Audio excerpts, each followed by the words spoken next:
Copy एक बार की बात है। एक छोटे से गांव में एक पुराने घर में एक भूत रहता था। लोग इस घर को भूतों से भरा मानते थे और उसके आसपास से गुजरने से डरते थे। घर के अंदर भूतों की आवाजें सुनाई देती थीं और रात के समय उसमें भूतों की भीड़ घूमती थी। इस घर की कहानी बहुत पुरानी थी। ये घर एक धनवान परिवार का था जिसमें एक बच्ची रहती थी। एक दिन उस बच्ची की अचानक गायबी हो गई थी।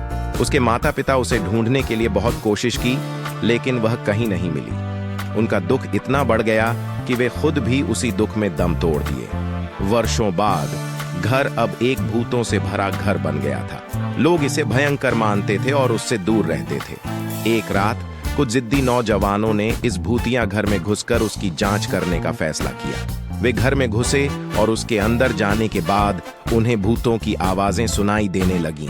उनके दिमाग में भय का भाव उत्पन्न होने लगा था।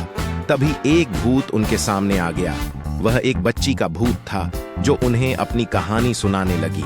वह बताती थी कि उसे उस घर से बहुत प्यार था और उसी घर में रहना चाहती थी, लेकिन उसकी गायबी के बाद उसकी आत्मा उस घर में फंस गई थी। वह नौजवानों से अपनी मदद के लिए बेबस थी। नौजवानों ने उसकी मदद करने का फैसला किया और उसकी गायबी की सच्चाई को खोजने के लिए उन्होंने गांव के इतिहास की खोज की। उन्होंने उस बच्ची की गायबी की सच्चाई का पता लगाया और उसकी आत्मा को शांति मिली। उस घर से भूतों की भीड़ गायब हो गई थी और वह एक आरामदायक घर बन गया था। लोग उसे अब भयंकर नहीं मानते थे और उससे दूर नहीं रहते थे। इस भूतिया घर की कहानी अब एक दूसरी थी। यह एक दोस्ती, सहानुभूति और दोस्तों की शक्ति की कहानी थी जो सबसे अंधेरे भी भय को हरा सकती है।